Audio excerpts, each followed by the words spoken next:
말씀은 예레미야서 4장 1절로 4절까지의 말씀입니다. 예레미야서 4장 1절로 4절까지 한 절씩 교독하도록 하겠습니다. 여호와께서 이르시되 이스라엘아 내가 돌아오려거든 내게로 돌아오라. 내가 만일 나의 목전에서 가증한 것을 버리고 내가 흔들리지 아니하며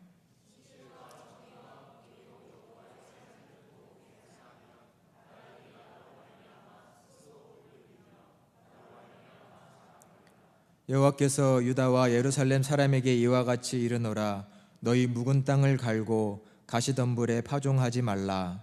유다인과 예루살렘 주민들아 너희는 스스로 할례를 행하여 너희 마음 가죽을 베고 나 여호와께 속하라. 그리하지 아니하면 너희 악행으로 말미암아 나의 분노가 불같이 일어나 사르리니 그것을 끌 자가 없으리라. 아멘. 네, 이날은 내게로 돌아오라 라는 제목으로 말씀을 전하고자 합니다. 설 명절인데도 이렇게 예배 자리를 지켜주셔서 감사드립니다. 사람이 실패하기를 원하는 사람은 없지요. 다 잘하고 싶고 또 목표를 이루고 싶은 게 당연합니다. 하지만 노력을 하다 보다가 애써도 때로는 실패할 때가 있습니다. 또 한 실패를 또 하는 같은 실패를 반복하는 건 더 원하지 않죠. 하지만 어쩌다 보면 같은 실패를 또 할 때도 있습니다. 아까 우리 찬양 인도하시는 분이 얘기했었죠. 다이어트 원하는데 다이어트도 자주 실패할 때가 많습니다. 쉽지 않죠. 정말 쉽지 않습니다. 실패하고 안 그래야지 했는데 또 실패하고 이런 실패의 악순환이 우리의 삶에도 있을 때가 있습니다. 당연히 실패에는 어느 정도의 분명한 원인이 있죠. 그러나 그 원인을 제거하기 전까지는 실패를 반복할 수밖에 없습니다. 근데 그 원인을 제거한다기보다는 자꾸 하던 대로 또 하고 또 하다 보면 계속 같은 실수, 같은 실패를 하는 것이죠. 정말 근본적인 원인이 무엇인가를 살피고 그 원인을 제거하는 것이 중요합니다. 근데 우리는 실패의 원인을 찾기보다는 자꾸 실패의 원인이 다른 사람에게, 환경에 있다라고 말하면서 근본적인 원인을 찾는데 소홀할 때가 많이 있습니다. 공부하는 친구들 중에는 나는 사실 부모님이 나 뒷바라지를 잘 못해주셔서 공부를 잘 못했어. 다른 친구들은 학원도 보내주고 좋은 과외도 시켜주시고 부모님이 때로는 할아버지 할머니가 서포트를 잘 해주셔서 공부를 잘하는 친구도 있는데 나는 그렇지 못했어 라고 말하죠. 그러나 저희 스스로 다 알죠. 지원을 못 받아서 공부 못한 거 아닙니다. 사실은 열심히 안 해서 그렇죠. 그러나 자꾸 다른 데 이유를 두고 싶죠. 공부 못하는 게 왜 환경 문제일까요? 저희가 열심히 했으면 열심히 한 만큼의 결과가 있겠죠. 환경을 탓하고 싶습니다. 또 옆에 있는 사람 탓하고 싶지요. 저 사람이 나 괴롭혔고 나를 못 살게 굴어서 내가 이해를 못했다고 원망하는 마음이 들 때도 많이 있습니다. 옆에 있는 사람의 문제도 환경의 문제도 아니죠. 정말 문제는 나에게 있는 경우가 더 많습니다. 지혜로운 사람은 문제가 나에게 있다. 나는 어떤 모습을 바꿔야 할까? 이런 것에 집중합니다. 그러나 반대로 지혜가 없는 사람은 자꾸 원인을 다른 데 돌리고 싶죠. 저희는 어떤 사람일까요? 원인을 나에게서 찾는 사람인가요? 아니면 조금은 더 쉽게 자꾸 다른 사람에게, 환경에 탓을 돌리는 사람일까요? 오늘 본문 예레미야서는 성서, 특히 구약 성서에서도 중요한 성경 중에 하나입니다. 사실은 여기 청년분들은 더 예레미야서 읽어본 적도 공부해 본 적도 없어서 어렵게 느끼시는 본문 중에 하나일 수도 있는데요. 잠시 먼저 생각을 좀 배경을 말씀드리고 설교를 계속해 보겠습니다. 예레미야는 성경에서 눈물의 선지자라고 말하는 선지자 중에 하나입니다. 선지자 활동을 하기가 너무 힘들어서 곤욕스러워서 하나님 앞에 많이 울었고 사람 앞에서도 많이 운 선지자가 예레미야다라고 해서 그 별명이 눈물의 선지자입니다. 예레미야를 읽다 보면 예레미야가 이런 고백을 참 많이 합니다. 슬프도소이다 하나님이여, 이런 말을 많이 합니다. 하나님 슬픕니다 라는 건 단순히 마음만 표현하는 게 아니라 눈물을 흘리며 통곡하며 하나님께 애원하고 한탄하며 하나님께 부르짖을 때가 많아서 그렇게 표현이 되어 있습니다. 왜냐하면 그가 해야 했던 예언의 내용이, 하나님의 말씀을 대언하는 내용이 너무나 힘들었기 때문입니다. 그의 선포의 내용은 멸망에 대한 내용이었습니다. 예레미야는 유다 왕국, 북이스라엘과 남유다가 이렇게 둘로 나눠져 있을 그때에 이 남유다에서 수십 년 동안 하나님의 말씀을 대언하고 예언한 선지자였습니다. 요시야라는 임금부터 그 다음 요아스, 요아김, 요아긴, 시드기야, 이 다섯 왕을 섬기면서 수십 년간 이 이스라엘 백성들을 향해서 하나님의 말씀을 전한 선지자입니다.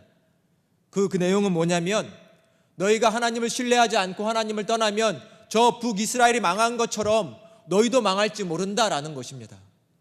너희 망한다라는 내용 누가 듣고 싶어 할까요? 잘 될 거야, 하나님이 도와주실 거야, 하나님이 함께 하실 거야, 이런 얘기 듣고 싶지, 너 망한다, 그렇게 하다 하나님한테 혼난다, 하나님이 그대로 두시지 않으실 거야, 이런 얘기 듣고 싶은 사람은 없을 겁니다. 그런데 이 예레미야가 수십 년 동안 그들의 지도자들에게, 정치인들에게, 또 종교 지도자들에게 너의 행동을 떠나지 않으면, 그 악행을 떠나지 않으면 하나님께서 심판하실 것이라 라고 수십 년 동안 예언한 사람이 이 예레미야입니다. 그러니 사람들이 얼마나 싫어했을까요? 당연히 싫어했죠. 잡아다가 가두기도 했습니다. 물을 안 주기도 했습니다. 많은 고초를 당한 선지자가 이 예레미야 선지자입니다. 그러나 사람들은 이 예레미야 선지자의 말을 듣지 않았습니다. 결국 북이스라엘 민족이 아수르라는 큰 제국에 의해서 멸망한 것처럼 주전 587년에 이 남유다 왕국은 그 다음에 신흥 세력 제국인 바벨론에 의해서 멸망을 당하고 말았습니다. 하나님이라는, 그리고 하나님의 선민이라는 이 이스라엘 백성 사이의 이 특수한 관계 속에서 예레미야는 그들을 향해 외쳤습니다. 하나님의 자녀로서 그분을 신뢰하고 믿음의 자리로 돌아오라고 말했습니다. 이스라엘 백성, 특히 남유다 백성들은 저 밑에 있는 이집트, 그 강대국 이집트에게 힘을 빌어 저 북왕국 아수르나 바벨론과 맞서고 싶었습니다. 그러나 하나님은 그런 것들을 책망하셨죠.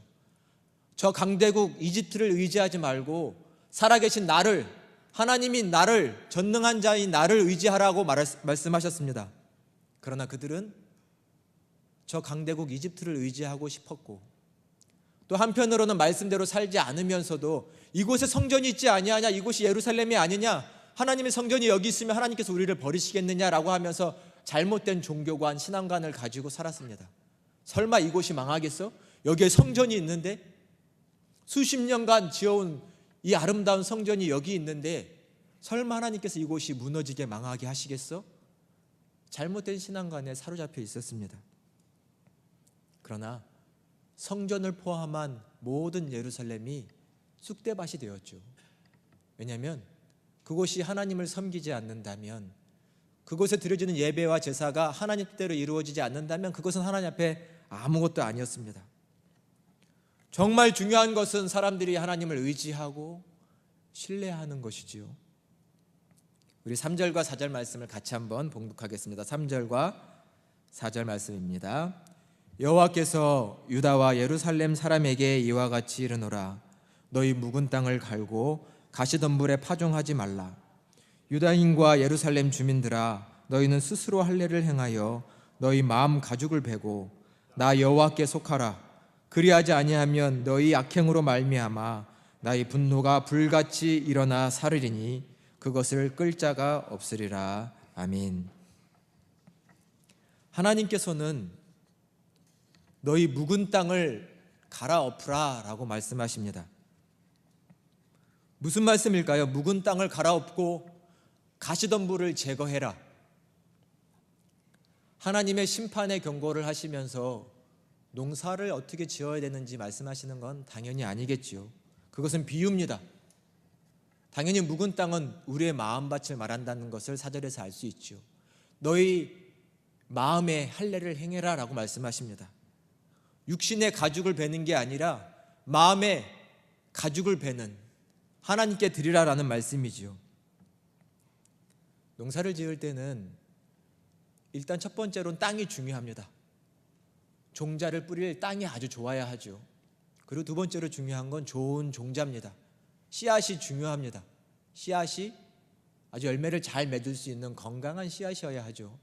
세 번째로 중요한 것은 환경이죠. 햇빛이 좋아야 하고 비가 잘 내려야 하고 공기도 좋아야 합니다.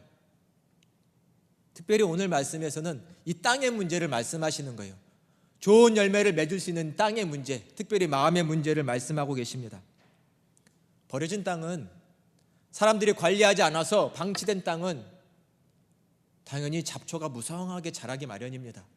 잡초도 자라고 가시가 가득한 가시덤불도 자라기 마련입니다. 그런 척박한 곳에서는 강한 잡초가 그런 가시덤불이 더 잘 자라죠. 버려진 땅은 사람들 땅을 갈아엎어주지 않기 때문에 비가 내리고 이슬이 내리면서 점점 더 딱딱해지기 마련입니다. 딱딱해지죠. 사람이 관리하지 않으면 마땅히 있어야 할 귀한 과실이 있지 않은 곳에서는 쓸데없는 것들이 자라게 마련입니다. 마땅히 학생이 학업을 하지 않으면, 공부하지 않으면 공부할 시간에 가만히 있나요? 딴짓하지요.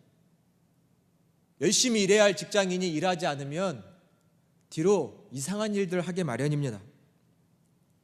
좋은 땅을 버려두고 오래 묵혀두면 당연히 악한 일을 하게 돼 있다라고 말씀하시는 겁니다. 먼저는 땅을 갈고 가시덤불을 제거하라 라고 말씀하고 있습니다. 너희는 스스로 너희 마음에 할례를 행하라. 다시금 하나님께 마음을 드려라 라는 말씀입니다. 할례가 무엇인가요? 할례는 이스라엘 민족이 우리는 하나님의 선민입니다, 하나님께로부터 부름을 받은 사람들입니다, 선택된 사람들입니다 라는 상징으로 몸에 행하는 예식이었습니다. 그들은 비록 할례를 행했지만 하나님 보시기에 너희는 선민이 아니라는 겁니다. 왜요? 그 마음이 하나님께로부터 떠나 있기 때문입니다. 너희 마음은 하나님께 묵은 마음처럼 아무 열매도 맺지 않는 마음이다 라고 말씀하고 계신 겁니다. 이날은 우리의 마음을 한번 돌아보기를 원합니다. 정말 나는 묵은 땅 같은 딱딱해진 마음은 아닌지, 아무 열매도 맺지 못한 땅은 아닌지 한번 돌아보기를 원합니다. 묵은 땅은 딱딱합니다. 딱딱하지요. 여러분의 마음은 딱딱한 마음이세요? 아니면 하나님을 향해 열매를 맺는 부드러운 마음이신가요? 사람의 마음은 늘 딱딱해지기 쉽습니다. 인생을 살다 보면 여러 경험들을 하게 됩니다. 연세가 드시면 더 많은 경험들을 하게 되죠. 단순히 수동적으로 겪은 경험이 아니라 내가 땀을 흘리고 노력을 해서 정성을 기울여서 얻게 된 경험들, 그런 것들은 매우 소중하고 의미 있게 되죠. 또 그런 소중한 경험들은 쌓이고 쌓이면 연륜이라고도 하고 또는 지혜라고도 말할 정도가 됩니다. 그러나 사람은 어떤 경험을 하고 또 어떤 삶의 방향을 짓고 그 속에서 이루어지는 다양한 경험들을 하다 보면 그쪽으로 계속 나아가는 경향성이라는 게 생기죠. 삶의 관성들이 생깁니다. 그러면 경험이 하나의 경험이 아니라 그와 비슷한 경험을 또 하고 또 하고 또 하게 되죠. 이런 경험들은 한편으로는 우리 안에 딱딱함을 만들어 놓습니다. 인생이 그게 단 건 줄 아는 거죠. 이쪽이 아닌 다른 길도 있고 다른 모습도 있는데 내 인생은, 내 모든 삶은 다 이게 다인 것처럼 나도 모르는 사이에 단단함이 우리 안에 생기기 마련입니다. 그런 경험 소중합니다. 하지만 혹 내 마음속에 이런 단단함이 생겨버리면 문제는 뭐냐면 하나님의 말씀을 하셔도 그 말씀이 내 경험보다 소중하게 여겨지지 않을 때가 있다는 거죠. 하나님은 이렇게 말씀하시는데 내 경험은 아니에요 하나님 이거예요 이렇게 맞아요 라고 말할 때가 많이 있습니다. 왜냐하면 그 경험이 나한테 너무 소중하기 때문이죠. 하나님의 말씀이 쉽게 받아들여지지 않습니다. 오늘 구약의 예레미야가 하나님 말씀을 선포한 이 이스라엘 백성들, 성경에 보면 예레미야에서 하나님께서 말씀하시는 게 뭐냐면 너희는 우상을 섬기지 말아라. 그것을 다른 표현으로 하면 간음한다고 되어 있습니다. 이스라엘 백성들은 출애굽을 해서 10가지 놀라운 경험들을 해서 선민이 됐습니다. 그 사람들이 하나님을 믿는 신앙을 어떻게 저버리고 우상을 섬길 수 있을까? 조금 쉽게 말씀드리면, 여러분, 우리는 지금 예수님을 믿는 신앙을 가지고 있는데요, 십자가를 섬기죠. 이 신앙을 갑자기 떠나서 불교로 가는 거 쉬우실 것 같아요? 갑자기 불교로 간다? 이상하죠? 어떤 계기가 있고 과정이 있는 것이죠. 이스라엘 민족도 갑자기 여호와 하나님을 믿는 신앙을 떠나서 우상을 막 섬기는 게 아닙니다. 그들의 환경 속에서 그들이 차츰차츰 변하는 것이죠. 자기들을 이집트에서 구원하시고 출애굽시켜 주신 하나님을 믿었었는데 이 팔레스타인이라는 곳에 가서 다른 민족들과 어울려 살면서 저들은 저런 신을 섬기네? 근데 저들의 믿는 신, 근데 저들의 삶이 더 복받는 것 같아요. 농사가 잘 되는 것 같고 그들의 가정이 더 잘 되는 것 같고 그런 걸 보다 보면 믿음이 조금씩 흔들리는 겁니다. 하나님이 우리와 함께 하시지 않는 건가? 우리를 버리신 건가? 저들이 예배하는 자리에 가볼까? 저들의 기도를 좀 부탁해 볼까? 차츰차츰 과정이 있으면서 그들이 하나님을 떠나 우상을 섬기는 자리로 나아가는 겁니다. 그러다 보니 그들이 하나님께 지탄을 받는 것이죠. 그런 경험들이 인생에 쌓이다 보면 하나님의 말씀이 들려지지 않는 겁니다. 어쩌면 우리 삶에 쌓인 많은 경험들이 하나님 말씀보다 우선이 돼서 겉으로는 하나님을 예배한다고 하고 하나님을 섬긴다고 하지만 진심으로 이 중심에서부터 하나님을 예배하고 하나님을 경외하고 하나님을 따르는 게 아닌 거죠. 예배는 껍데기만 남아있는 겁니다. 모양만 예배지 이 중심으로 드리는 예배도 하나님을 경외하는 것도 아닌 것이죠. 근데 그 모든 원인들이 때로는 내가 겪은 많은 경험들이 굳어지고 그 속에서 내 마음이 굳어지면서 일어나는 경우가 많습니다. 한번 우리의 삶을 돌아보기를 원합니다. 매일 말씀을 듣고 읽지만 그 말씀들 아무 소용이 없어요. 내 경험이, 내 목표가 너무 소중해서, 너무 중요해서. 그러나 내가 경험한 어떤 경험도, 의미 있는 경험도 말씀보다 앞설 수 없습니다. 말씀을 하시면 그 말씀을 생각해 봐야 되는 거죠. 내 경험을 잠시 내려놓고 내 삶도 잠시 내려놓고 그 말씀을 생각해 보실 필요가 있습니다. 과거 그것 또한 잠깐 내려보세요. 하나님이 말씀하시면 그것이 부드러운 마음을 가진 사람들의 모습입니다. 또한 우리의 마음을 단단하게 하는 것은 사람을 의식하는 마음입니다. 사람을 의식하는 것, 매우 어렵고도 무서운 것 중에 하나입니다. 우리는 늘 많은 사람들에 둘러싸여 살죠. 많은 사람들의 시선을 의식하며 삽니다. 하나님을 의식하기보다 사람을 의식하기가 더 쉽습니다. 그렇죠? 정말 사람의 눈이 더 무섭죠. 사람이 없는 자리에서는 별일을 다 하는데 옆에 누구만 있어도 행동을 조심하게 되고 말을 조심하게 되죠. 그러면 저희는 하나님을 살아계시다고 믿는 걸까요? 하나님의 불꽃 같은 눈으로 우리를 보고 계시다고 우리는 그렇게 입버릇처럼 말을 하는데 정말 살아계신 하나님의 눈을 의식하며 사는 걸까요? 사람의 눈을 의식하며 사는 걸까요? 사람을 의식할 때가 더 많지요. 이 사람을 의식하는 시선들은 우리 마음을 자꾸 단단하게 만듭니다. 조금 더 다른 얘기를 해보면 사람들로부터 인정받길 원하는 마음. 사람이 나에게 칭찬을 해줍니다. 칭찬 듣고 기분 나쁜 사람은 없지요. 그 칭찬을 들으면 또 듣고 싶죠.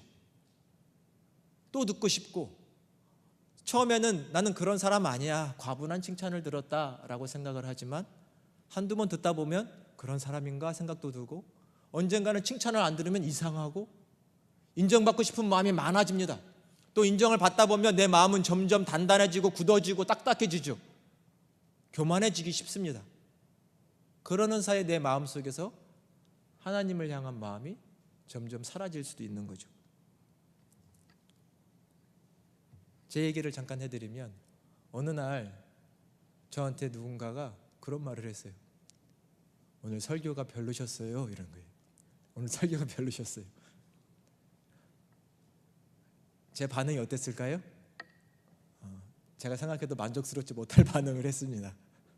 당연히 기분이 썩 좋지는 않았죠.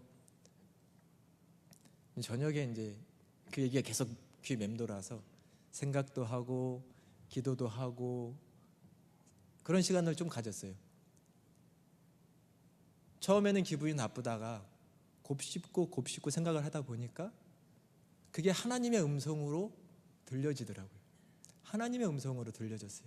아, 지금 나한테 사람을 통해서 하신 말씀이구나. 사람이 말한 게 아니라 하나님께서 내게 하신 말씀이구나 라고 받아들여졌습니다. 혹 사람들의 인정, 사람들의 시선, 그 속에 내 마음이 더 교만해질까? 부해질까? 하나님을 의지하는 마음이 사라질까? 하나님이 하신 말씀이구나 라고 생각이 들었습니다. 사람의 시선을 의식하면, 사람들의 인정을 구하기 시작하면 내 마음은 자꾸 단단해집니다. 그리고 하나님을 의지하고 하나님을 바라보는 내 마음이 점점 작아지는 것이죠. 그러면 묵은 땅처럼 돼서 아무 열매도 맺을 수 없는 사람이 되어버리는 것이지요. 하나님은 우리에게 우리의 마음을 자꾸 갈아엎으라고 말씀합니다. 부드러운 마음이 되라. 하나님을 의지하는 마음, 하나님 앞에 열매 맺을 수 있는 마음이 되라 라고 하시는 거죠. 말씀에 가시덤불을 제거하라고 하십니다. 가시덤불을 제거해라. 우리에겐 어떻게 적용을 해볼 수 있을까요? 저는 욕심이고 위선이라고 생각을 해보고 싶습니다. 이 마음속에 꽈리를 들고 있는 욕심들이 있지요.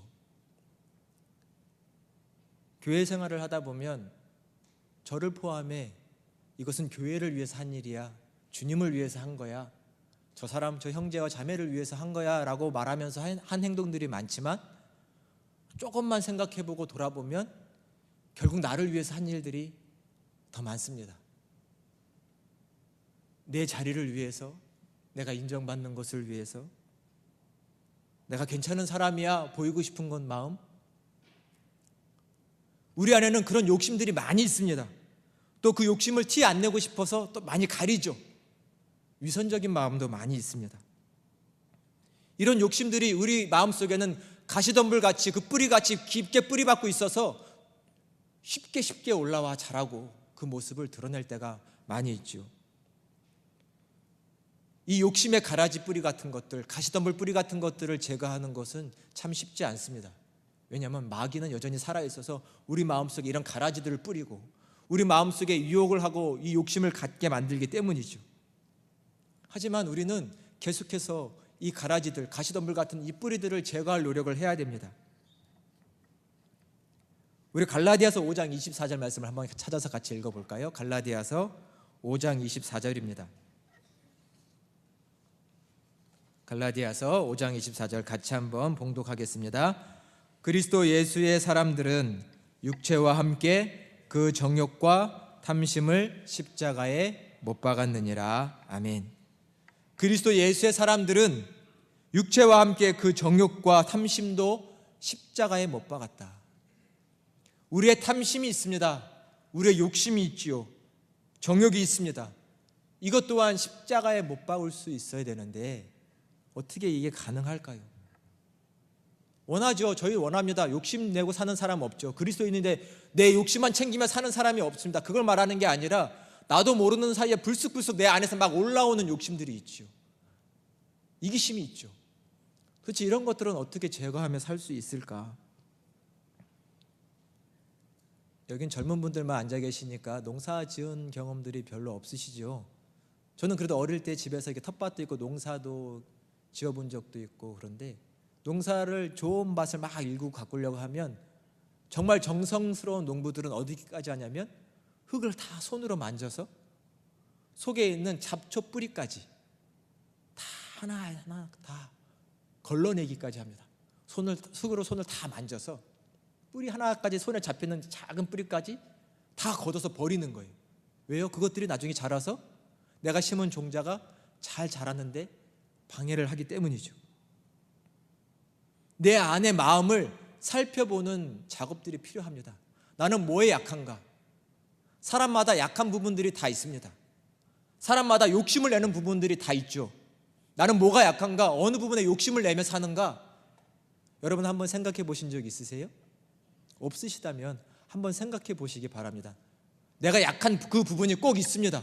그리고 그것 때문에 나는 여태가 항상 걸려 넘어질 때가 많고 열매를 맺으려고 하다가 못 맺고 주저앉고 좌절하고 실패하는 경험들이 많습니다.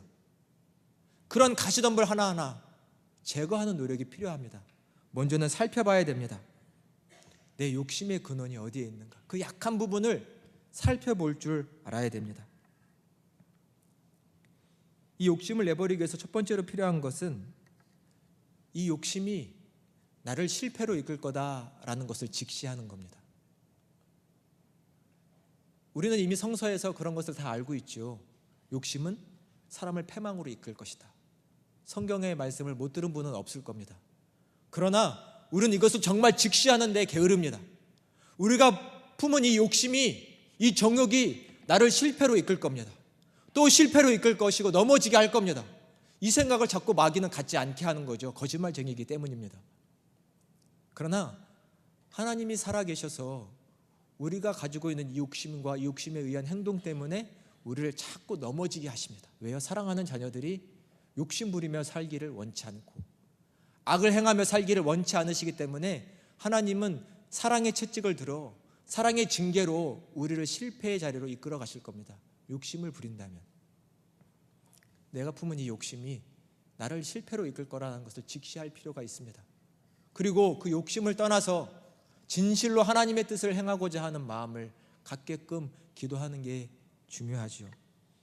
또 한 가지 중요한 것은 내 마음에 있는 이 욕심의 뿌리를 제거하는 두 번째 방법은 정의와 평화가 어떠한 의미가 있는지를 깊게 생각하는 겁니다. 2절 말씀에도 하나님께서 정의와 공의와 진실을 말씀하셨지요. 더불어 살아가는 것, 이 삶의 의미를 저희가 다시금 깊게 생각해야 됩니다. 저희 더불어 살아갈 수 있을까요?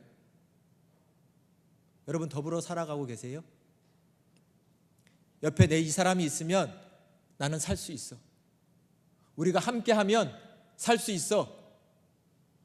이 중요한 가치관이 내 삶을 지배하고 있으신가요? 말로는 그렇게 하지만 인생 혼자 사는 거지. 내 인생 누가 책임져줘? 내가 책임져야지. 내가 내 앞길을 개척해 나가야지. 누가 도와주겠어? 이런 마음으로 살면 우리 속에는 계속해서 욕심이 꽈리를 틀고 있을 수밖에 없습니다. 그러나 우리의 생각이 근본적으로 바뀌어서 우리가 함께 한다면 살 수 있어. 여기 있는 청년부가 함께 한다면 함께 살아갈 수 있어. 행복하게 살아갈 수 있어. 이 생각을 갖는다면 우리 안에 욕심은 차차 없어질 겁니다. 내 옆에 있는 형제와 자매가 있어서 나 살 수 있어. 제가 교회 학교에서 아이들에게 여러 번 얘기한 적이 있습니다. 여러분 교회만 나오면 굶어 죽지 않고 살아요. 여러분 믿으세요? 교회만 나오면 굶어 죽지 않고 살아요. 배고프세요? 교회 오세요. 밥 먹으시면 돼요. 내가 배가 고파서 교회 왔는데 우리의 그 배고픔을 채워줄 사람 하나 없을까요? 교회 오면 굶어 죽지 않습니다. 근데 이 믿음이 없으니까 길거리에 노숙하다가 어렵게 삶을 마감하시는 분들도 많죠. 교회만 오면 굶어 죽지 않습니다. 살 수 있어요. 우리가 함께 한다면 더불어 살 수 있어요. 이 믿음을 갖는 게 중요합니다. 근데 이 정의감, 이 평화, 이 생각을 갖지 못하면 내 삶 어떻게든 살아가야지 하며 나만 생각하는 마음이 드는 것이죠. 그러나 하나님은 교회를 세우셨고 더불어 살게 하심으로 우리가 함께 하나님의 나라를 이루어갈 수 있게끔 하셨습니다. 이 정의, 공의, 이 평화의 의미를 더 깊게 생각할 수 있는 저희가 되기를 원합니다. 하나님께서는 이날 말씀하십니다. 너희 묵은 땅을 갈아엎어라. 가시덤불을 뽑아내라. 우리의 마음에 딱딱한 그 부분을 그래서 열매 맺지 못하는 마음을 새해가 되었어도 하나님께 전심으로 향하지 못하는 우리의 삶에 하나님께서 말씀하십니다. 이제는 돌아와라. 너희가 돌아오려거든 내게로 돌아와라. 돌아와서 하나님을 향해, 이 세상을 향해 참된 열매를 맺으라 라고 말씀하십니다. 이 생생한 음성이 이 시간 우리 모두에게 우리 영혼에 들려주시기를 축원합니다. 이제는 열매 맺는 삶으로 돌아가야 됩니다. 껍데기만 예배가 아니라 하나님 받으시는 참된 예배, 하나님의 말씀을 종교서적으로 보는 것이 아니라 살아계신 그분의 음성으로 듣고 그 말씀 하나하나에 귀를 기울여 내 삶을 바꿔가는 삶, 그러한 부드러운 마음에 하늘에서 내려오는 성령의 봄바람이 불어서 씨앗이 뿌려지고 많은 열매를 맺게 될 줄로 믿습니다. 그런 은혜를 간구하는 자에게 귀한 은총으로 함께 하시기를 주님의 이름으로 축원합니다. 기도하겠습니다.